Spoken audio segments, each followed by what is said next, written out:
Nah, kita jelaskan perkataan Syekhul Islam rahimahullah. Lafaz man i'taqada, barang siapa yang meyakini. Ya. Di sini termasuk kekafiran yang bentuknya adalah i'tiqadi.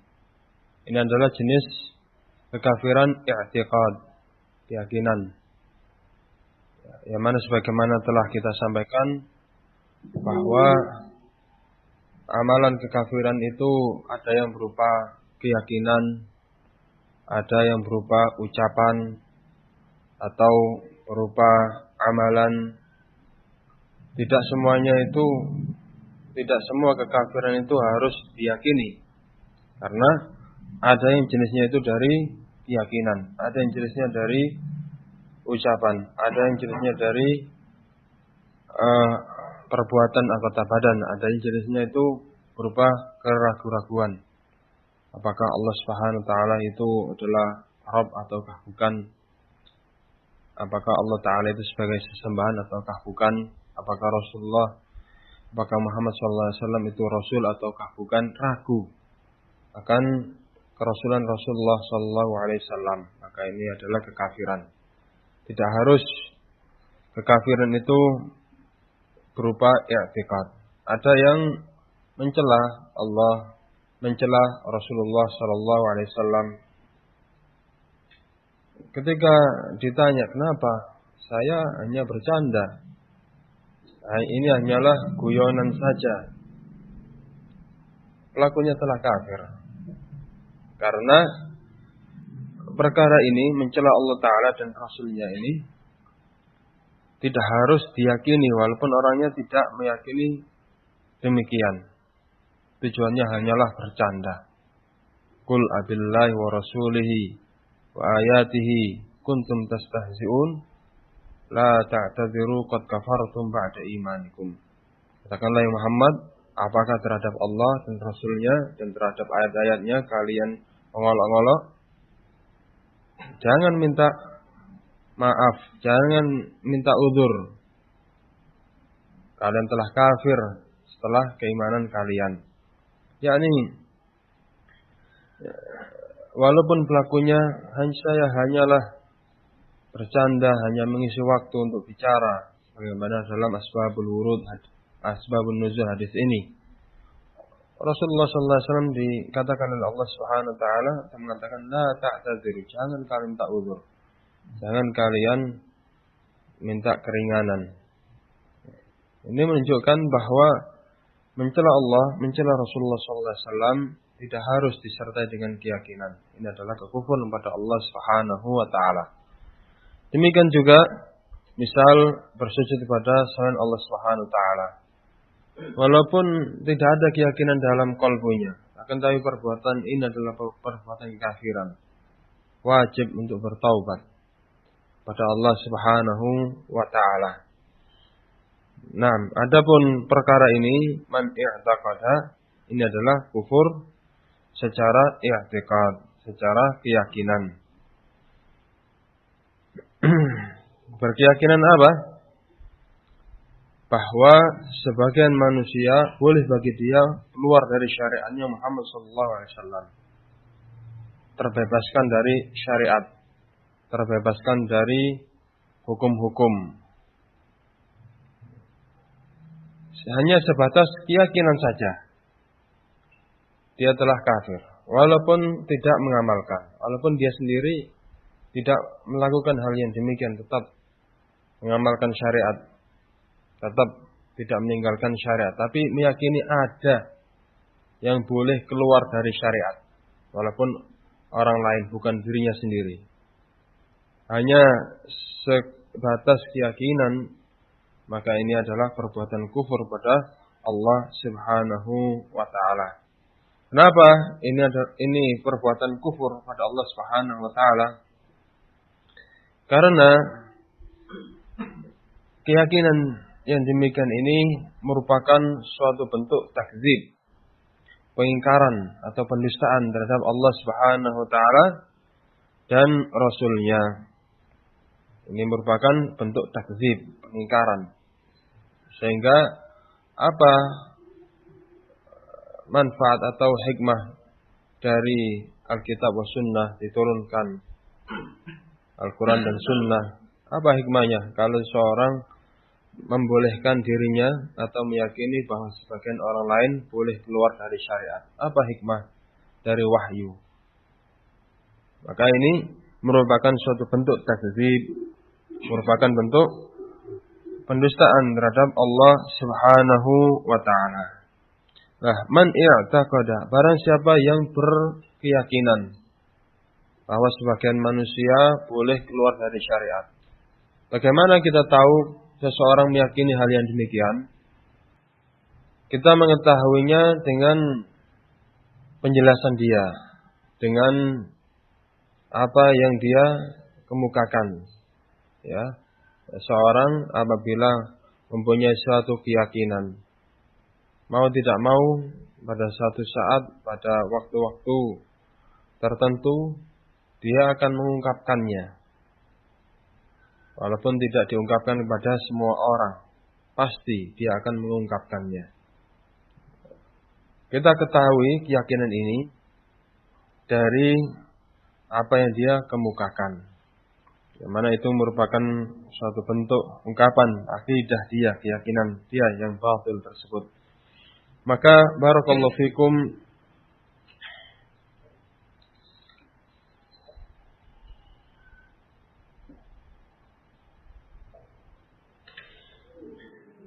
apa yang kita ulangi, maka pembatal keislaman atau keimanan yang ke-9 ini merupakan bantahan terhadap keyakinan firqah batiniyah dan juga firqah as-sufiyah al-batiniyah, yang mana al-batiniyah mereka membagi agama itu menjadi zahir dan batin. Nah, zahir ini difahami oleh banyak kalangan, banyak manusia, orang jahil sekalipun dia akan paham. Ini zahir. Adapun syariat batin atau din yang sifatnya itu batin, tidaklah diketahui kecuali orang-orang khusus dari kalangan mereka yang sudah sampai pada martabah, yang sudah sampai pada derajat al-yaqin. Misal haji. Apa makna haji? Haji difahami secara zahir, yang difahami oleh semua. Maknanya adalah al-qasdu ila baitillahil haram. Berjalan menuju Baitullah al-Haram. Ini makna haji. Adapun makna batin yang tidaklah dipahami kecuali orang-orang khusus dari mereka, maknanya adalah menziarahi kubur-kubur para wali, mendatangi kuburan masyayikh, ulama. Ini katanya haji. Nilainya atau pahalanya seperti haji. Atau ini adalah haji menurut mereka pada pemahaman yang khusus, pemahaman yang sifatnya batin. Demikian juga orang-orang sufiyah, orang-orang mutasawwifah. Ini adalah bantahan bagi mereka, yang mana mereka meyakini bahwa seseorang apabila dia telah sampai pada derajat al-yaqin atau dikatakan sudah ma'rifat, maka jatuhlah bagi dia beban-beban, kewajiban-kewajiban. Sudah tidak ada beban bagi dia. Sholat enggak, puasa enggak. Apa amalannya? Ya, amalannya sesuai dengan Apa yang dia dapatkan dari Allah Subhanahu wa taala, katanya sudah kasyaf. Apa itu kasyaf? Sudah menyingkap tabir sehingga langsung berhubungan dengan Allah Subhanahu wa taala, ilmu laduni. Katanya, haddatsani qalbi an rabbi, telah menceritakan kepadaku qalbuku dari Rabbku. Sehingga Al-Quran dan hadis tidak berlaku bagi dia. Sehingga syariat ditinggalkan. Kenapa? Karena sudah menyatakan bahwa dirinya telah sampai pada derajat yakin, sudah ma'rifat. Kalau sudah ma'rifat itu langsung sanadnya itu kepada Allah Subhanahu wa taala, tidak lagi melewati para rawi-rawi hadis. Tidak sebagaimana yang mereka katakan dalam perkataan mereka yang ma'ruf, ataupun mereka ulama hadis, mereka meriwayatkan hadis dari orang yang telah mati. Iya, para rawi hadis Imam Bukhari meriwayatkan dari syekhnya, dari syekh-syekhnya, dari sahabat, dari Rasulullah. Mereka amwat, mereka telah mati. Adapun kami, kata mereka, orang-orang sufiyah, meriwayatkan langsung dari yang maha hidup, langsung dari Allah Subhanahu wa taala. Ini adalah az-zandaqah. Ini adalah kezindikan. Apa itu zindiq? Zindiq menampakkan Islam, akan tapi dia mempunyai keyakinan yang sesat, yang mana keyakinan sesat itu mengeluarkan dia dari agama Islam. Ini adalah zandaqah, ini adalah kezindikan. Naam.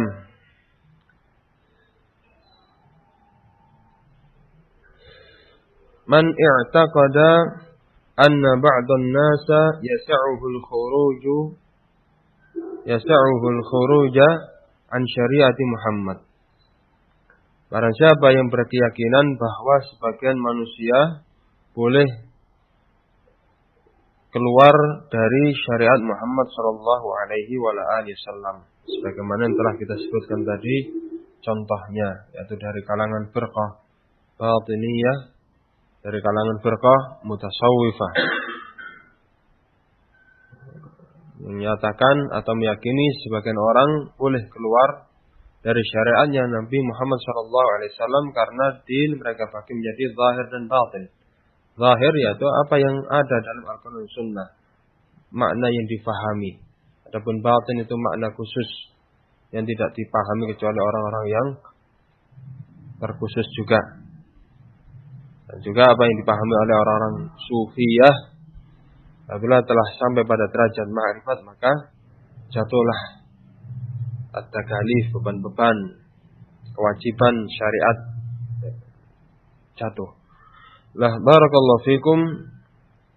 Padahal Rasulullah sallallahu alaihi wasallam diutus oleh Allah Subhanahu wa taala dengan membawa al-huda, petunjuk, dan ad-din al-haq. Pada siapa? Kepada manusia secara keseluruhan. Ya, Rasulullah itu adalah Rasul bagi seluruhnya. Kalau Rasul bagi seluruhnya, maka tidak ada seorang pun yang bisa lepas dari syariat Nabi Muhammad sallallahu alaihi wasallam. Syariat ini berlaku bagi semuanya. Tidak ada di antara manusia dan jin yang terbebas untuk melepaskan syariat Nabi Muhammad sallallahu alaihi wasallam. Ya, sebagaimana dalam Al-Quran Allah Subhanahu wa taala merintahkan, "Qul," katakanlah Muhammad, "Ya ayyuhan nas, wahai sekalian manusia, inni rasulullahi ilaikum jami'an." Sungguhnya aku adalah rasul, utusannya Allah taala. Pada siapa? Ilaikum, pada kalian. Kalian siapa? Jami'an, seluruhnya. Demikian juga wa ma arsalnaka illa kafatan linnas. Tidaklah kami utus engkau ya Muhammad kecuali kafah, untuk seluruhnya, seluruh manusia. Dalam hadis yang diriwayatkan oleh Al-Imam Bukhari Muslim dari Jabir bin Abdullah, Rasulullah mengatakan, "Inni u'titu khamsan lam yu'tahunna ahadun min anbiya'a qabli. Aku diberi oleh Allah Subhanahu wa taala 5 kekhususan. Yang tidaklah kekhususan tersebut yang ada 5 diberikan kepada para nabi sebelumku. Di antaranya apa? Di antaranya kana an-nabiyyu yub'atsu ila qaumihi khassatan wa bu'itsu ila an-nasi 'ammatan. Dulu para nabi, para anbiya diutus oleh Allah Subhanahu wa taala kepada kaumnya secara khusus. Nabi Bani Israel khusus bagi mereka. Para nabi diutus oleh Allah taala bagi kaumnya. Wa bu'istu, dan aku diutus oleh Allah taala ilan nasi 'ammatan, kepada manusia secara umum seluruhnya. Maka apabila kita tahu bahwa Rasulullah sallallahu alaihi wasallam itu adalah rasul bagi seluruhnya, bagi seluruh jin dan manusia, dan tidak ada yang boleh untuk keluar dari syariat beliau sallallahu alaihi wasallam, maka wajib bagi kita untuk mengikuti beliau sallallahu alaihi wasallam. Sehingga barang siapa yang mendengar akan kerasulan Nabi Muhammad sallallahu alaihi wasallam, mendengar kemudian tidak mau mengikutinya, tidak mau, maka dia kafir. Kata Rasulullah sallallahu alaihi wasallam dalam hadis yang diriwayatkan oleh Al-Imam Bukhari dari Abu Hurairah radhiyallahu anhu, la yasma'u walladzi nafsi biyadihi, dan demi zat yang jiwaku ada di tangannya. Maknanya aku tidak berdusta. Apabila aku berdusta, maka jiwaku akan dicabut oleh Allah Subhanahu wa taala, karena jiwaku ada di tangan Allah Subhanahu wa taala. La yasma'u bi, tidaklah mendengar tentang kedatanganku, ahadun min hadhil ummah, seorang pun dari umat ini, apakah Yahudinya atau Nasraninya, tsumma la yu'minu bima ji'tu bihi, kemudian dia tidak beriman terhadap apa yang aku bawa, illa kana min ahlin nar, melainkan dia adalah ahlun nar. Maka wajib bagi seluruh umat Yahud wa Nasara dan juga seluruhnya, orang-orang Buddha, Hindu dan seluruhnya, wajib bagi mereka untuk beriman terhadap Rasulullah sallallahu alaihi wasallam, karena Rasulullah itu adalah rasul bagi seluruh manusia sampai yaumul qiyamah. Nah, syahidnya di sini apa? Tidak ada seorang pun yang boleh melepaskan diri dari syariat Rasulullah sallallahu alaihi wasallam. Sehingga apabila seseorang meyakini dirinya atau meyakini ada sebagian manusia yang boleh keluar dari syariat, maka ini adalah suatu bentuk penistaan terhadap Allah Subhanahu wa taala dan penistaan terhadap Rasulullah, dan ini adalah penolakan terhadap ijma' kesepakatan kaum muslimin.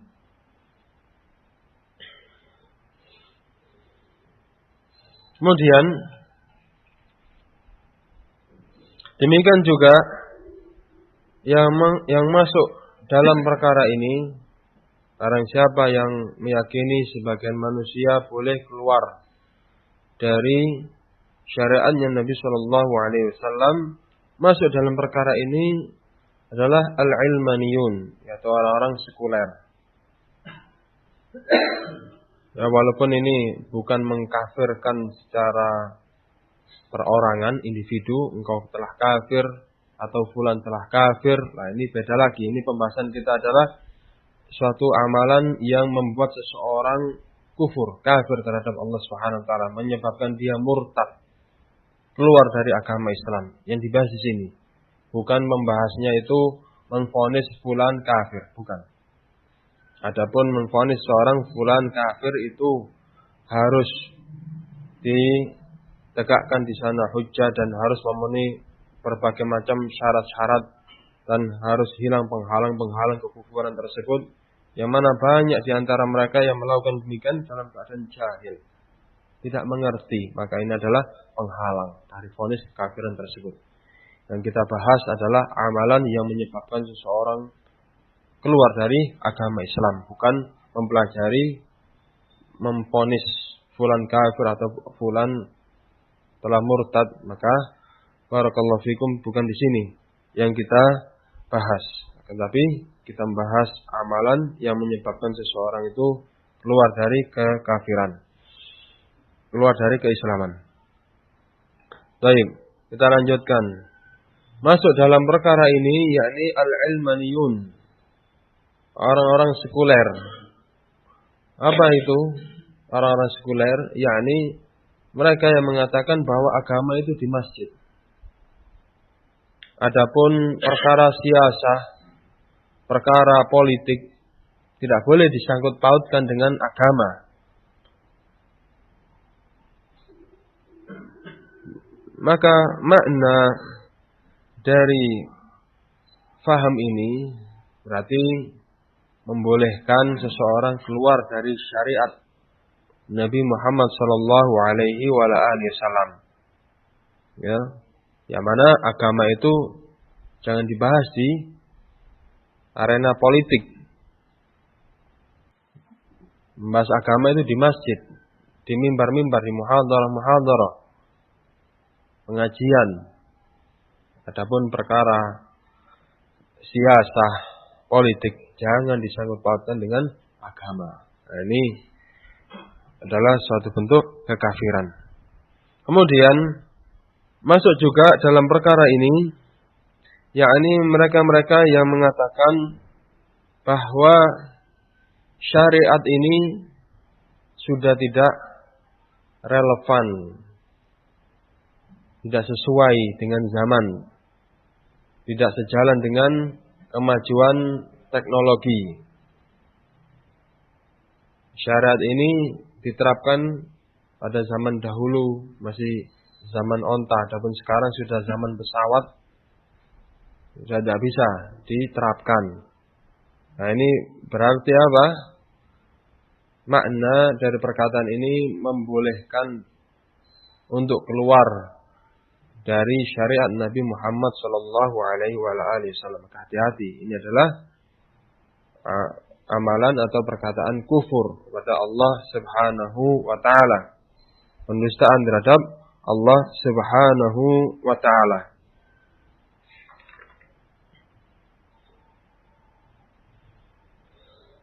Kemudian kata mereka, kama wasi'a al-Khadir al-khuruja an syari'ati Musa alaihi salam fa huwa kafir, maka dia telah kafir. Sebagaimana boleh bagi Khadir untuk keluar dari syariatnya Musa alaihi salatu wassalam, mereka kiaskan. Khadir saja, ya bacaannya Khadir, pakai kha dan kha-nya di fathah. Kemudian setelah kha huruf dhad, Khadir. Ya, sebagian dari mereka menyebut Khidir pakai zal, Khidir. Maka ini salah yang demikian, termasuk salah dalam mengucapkan Khadir sebagaimana disebutkan dalam hadis, innal khadira pakai kha dhad ra, kha-nya di fathah. 6. Mereka mengkiaskan sebagaimana Khadir boleh keluar dari syariatnya Musa.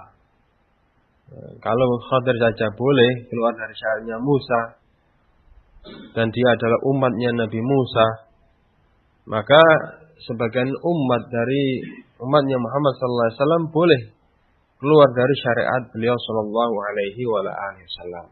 Mengkiaskan, menyamakan antara Khadir dengan sebagian manusia.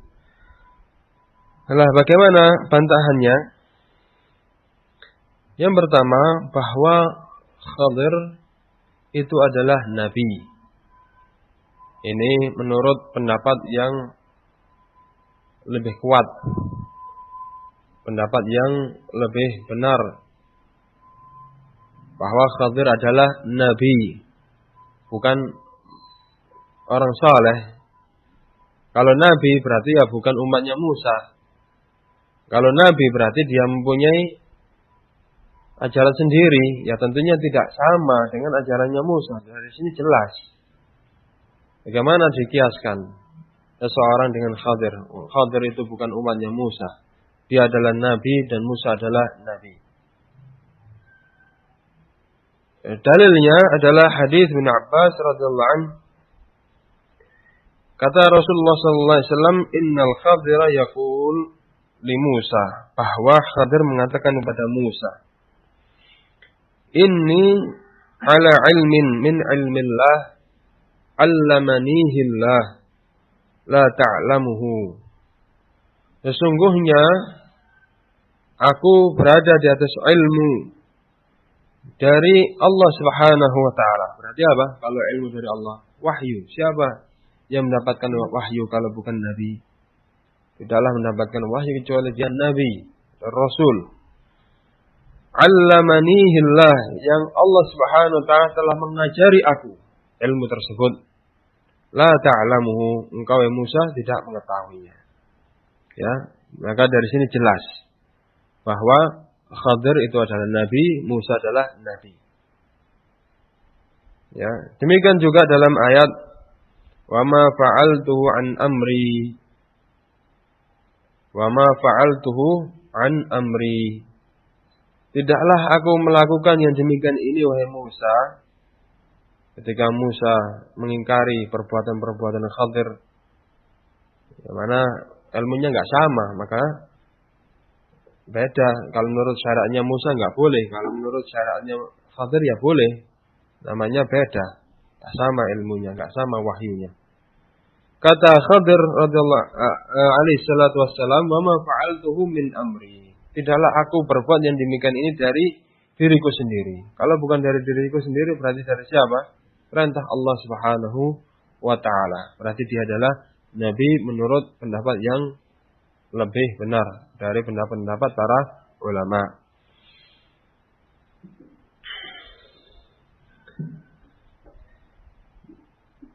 Demikian juga yang menunjukkan bahwa Khadir itu bukanlah bagian dari umatnya Musa alaihissalatu wassalam, sehingga dengan itu mereka mengkiaskan Khadir dengan manusia yang lainnya. Kalau Khadir itu bukan umatnya Nabi Musa, maka jelas tidak. Kias ini adalah kias yang sangat jauh, yang tidak bisa disamakan, jauh keadaannya. Dalil bahwa Khadir bukanlah bagian dari umatnya Musa, hadis Ibnu Abbas yang lainnya, yakni Khadir mengatakan, "Anta Musa Bani Israel," engkau Musa dari Bani Israel. Di sini menunjukkan bahwa Khadir itu bukan Bani Israel. Musa itu dari Bani Israel. Dan Musa diutus kepada siapa? Kepada Bani Israel. Dan Khadir bukanlah dia Bani Israel. Kalau bukan Bani Israel berarti dia bukan umatnya Musa alaihissalatu wassalam. Kalau bukan umatnya Musa, bagaimana dikatakan bahwa Khadir telah keluar dari syariatnya Musa sehingga dikiaskan dengan yang lainnya? Kalau Khadir boleh keluar, maka yang lainnya juga boleh keluar dari syariat nabinya. Naam, sehingga tidak bisa dikiaskan. Kalaulah misalnya kita mengalah dalam perjidalan, dalam dialog, diskusi, ngalah sudah. Memang ini perkara yang diperselisihkan oleh para ulama bahwa Khadir apakah dia nabi ataukah bukan nabi. Akan dari pendapat yang paling benar adalah nabi. Kalaulah kita mengalah bahwa Khadir itu adalah umatnya Musa alaihissalatu wassalam. Akan tetapi telah datang dalil dari Nabi SAW dalam hadis yang telah kita sebutkan tadi, bahwa Khadir telah mendapatkan ilmu sendiri dari Allah Subhanahu wa taala yang tidak diketahui oleh Musa alaihi salatu wassalam. Ya, kalaulah dikatakan bahwa Khadir itu adalah umatnya Musa, akan tetapi dalam hadis Ibnu Abbas radhiyallahu anhu dikatakan bahwa dia mempunyai ilmu tersendiri yang dia pelajari dari Allah Subhanahu wa taala yang tidak diketahui oleh Musa. Ana ala ilmin 'allamanihi Allah min 'ilmillah 'allamanihi Allah la ta'lamuhu. Aku di atas suatu ilmu dari Allah Subhanahu wa taala yang Allah taala telah mengajarinya kepadaku yang engkau tidak mengetahuinya. Nah, maka dari sini jelas tidak bisa dikiaskan antara keadaannya Khadir dengan yang lainnya. Sehingga apa?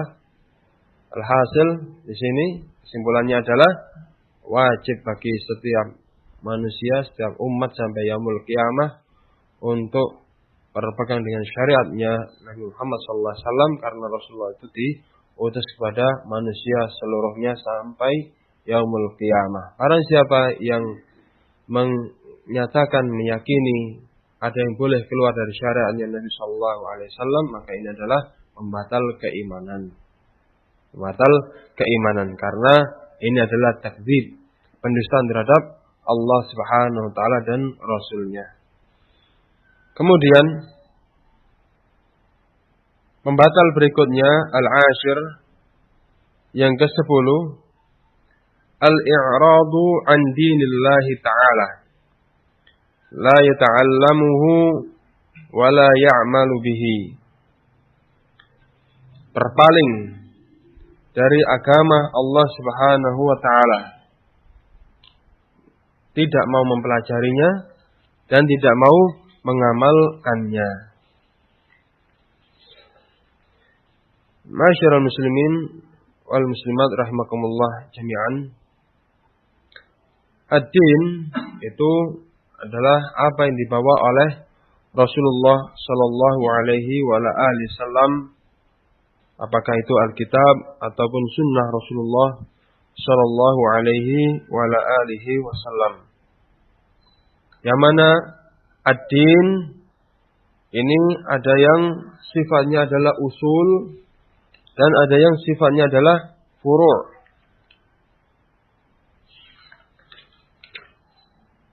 Sebagaimana pembagian ini telah dikatakan oleh Al-Imam An-Nawawi, Al-Imam Asy-Syafi'i rahimahullah, dan juga Al-Imam Al-Baghawi.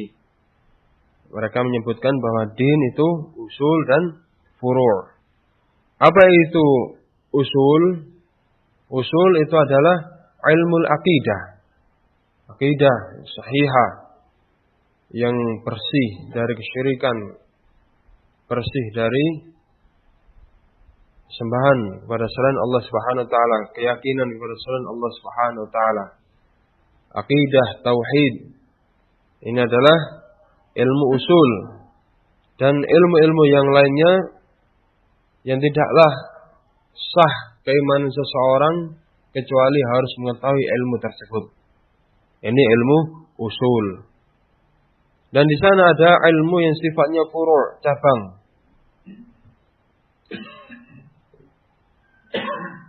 Sifatnya cabang. Contohnya ilmu yaitu mendalami ilmu fikih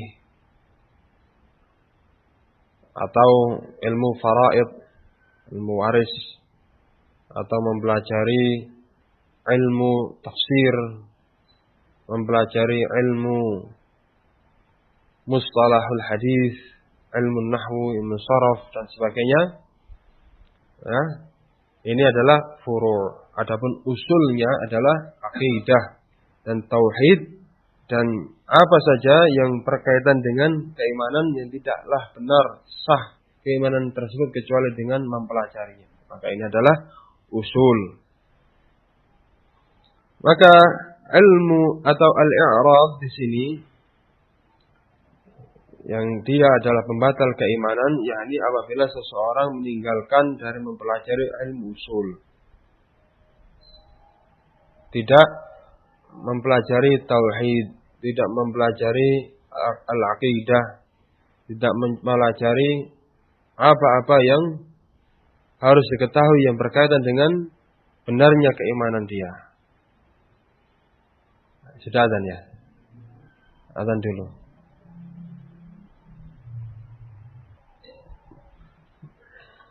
Nah, kita lanjutkan.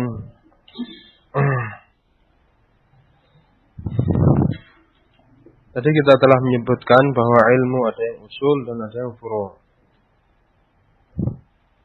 Ilmu usul yang berkaitan dengan akidah wa tauhid dan perkara-perkara yang tidaklah sah iman seseorang kecuali dengan mengetahuinya.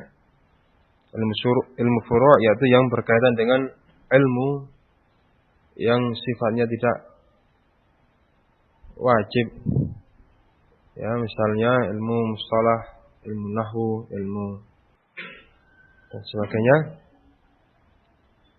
dari perkara-perkara cabang, maka berpaling al-i'rad dari ilmu yang sifatnya usul ini adalah kufrun, adalah kekafiran. Adapun berpaling dari ilmu yang sifatnya adalah furu', ini adalah kemaksiatan, yaitu pada sebagian permasalahan atau pada sebagian kondisi bisa masuk pada kemaksiatan, tidak sampai pada derajat kekafiran. Naam.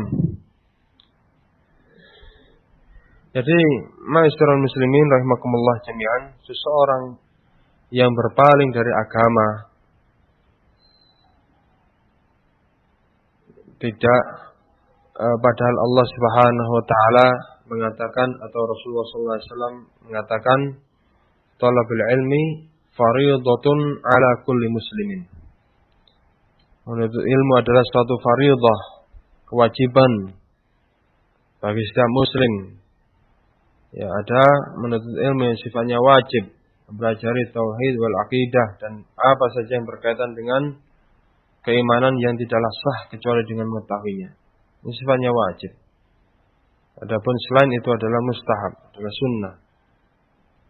Atau berpaling dari perkara mustahab, ya bisa jadi tercelah juga. Karena dia akan melanggar sesuatu amalan-amalan dikarenakan kejahilannya. Maka berdosa juga, bermaksiat juga pada Allah Subhanahu wa ta'ala. Kenapa tidak belajar walaupun sifatnya adalah furu', tapi tidak sampai pada derajat kekafiran. Dalam keadaan menuntut ilmu adalah wajib, dan yang mengajarkan ilmu juga ada. Masya Allah, pada zaman yang penuh dengan kemudahan, seorang bisa menghadiri majelis ilmu, alhamdulillah. Dan itu yang lebih afdal, duduk di majelis ilmu di rumah Allah Subhanahu wa taala, mendapatkan naungan dari para malaikat, dari makhluk Allah Subhanahu wa taala yang tidak pernah bermaksiat, mendapatkan naungan dari mereka dan mendapatkan doa dari mereka. Kalaupun tidak mampu mendatangi majelis, alhamdulillah ada sarana-sarana, apakah itu melalui radio atau rekaman-rekaman dan sebagainya. Lah, bersamaan dengan itu akan wajibnya menuntut ilmu, ditambah lagi ada yang mengajarkannya dan juga banyak wasilah-wasilah yang bisa diambil untuk talabul ilm. Kemudian berpaling, berpaling, tidak mau tahu dengan ilmu din, tidak mau tahu dengan akidah yang wajib untuk dia ketahui, tidak mau tahu dengan tauhid yang itu adalah tujuan dia diciptakan oleh Allah Ta'ala di muka bumi. Kepalanya tidak diangkat untuk melihat atau untuk membaca, untuk menelaah agama Allah Subhanahu wa Ta'ala. Ya, apabila mu'rid i'radnya ini, berpalingnya ini dari ilmu tauhid wal aqidah dan keimanan-keimanan, maka ini adalah kekafiran. wala ya'mal bihi, sudah tidak mempelajarinya kemudian tidak mengamalkannya. Tidak mengamalkan tauhid, tidak mengamalkan akidah yang sahihah, tidak mengamalkan perkara-perkara yang berkaitan dengan keimanan yang tidaklah sah iman itu kecuali dengannya, maka dia telah kafir pada Allah Subhanahu wa taala. Wa dalilu qauluhu ta'ala, dalilnya adalah firman Allah taala, "Wa man adlamu mimman dzukira bi ayati rabbih tsumma a'rada 'anha. Inna minal mujrimina muntaqimun." Dan siapakah dan adakah yang lebih zalim dibandingkan dengan orang-orang yang apabila diingatkan dengan ayat-ayat kami, dengan ayat-ayat Rabb-nya, tsumma a'rada 'anha, kemudian dia berpaling, tidak mau tahu dengan peringatan, tidak mau tahu dengan apa yang difirmankan oleh Allah Subhanahu wa taala, tidak mau tahu dengan ilmu, berpaling. Tsumma a'rada 'anha, inna minal mujrimina muntaqimun. Sungguhnya kami terhadap orang-orang mujrim itu membalas mereka dengan sebab apa yang mereka perbuat. Lah, apa dalilnya di sini atau syahidnya bahwa berpaling dari agama ini adalah bentuk kekafiran, yakni inna minal mujrimina muntaqimun. Sungguhnya kami terhadap orang mujrim itu muntaqimun, membalas mereka. Lah kalimat intiqam di dalam Al-Quran yantaqimun dari kata al-intiqam. Kalimat al-intiqam tidaklah Allah Subhanahu wa taala tujukan kecuali kepada orang-orang kafir, kecuali kepada orang-orang kafir, sehingga al-i'rad, berpaling di sini adalah kekafiran. Berpaling dari perkara apa? Perkara tauhid wal aqidah dan keimanan-keimanan yang penting yang tidaklah sah iman itu kecuali dengan mengetahuinya. Ini adalah kekafiran. Kemudian wala farqa fi jami'i hadhihi an-nawaqid baina al-hazili wal jadi wal khaif illa al-mukrah, wa kulluha min a'zami ma yakunu khataran wa akthar ma yakunu wuqu'an.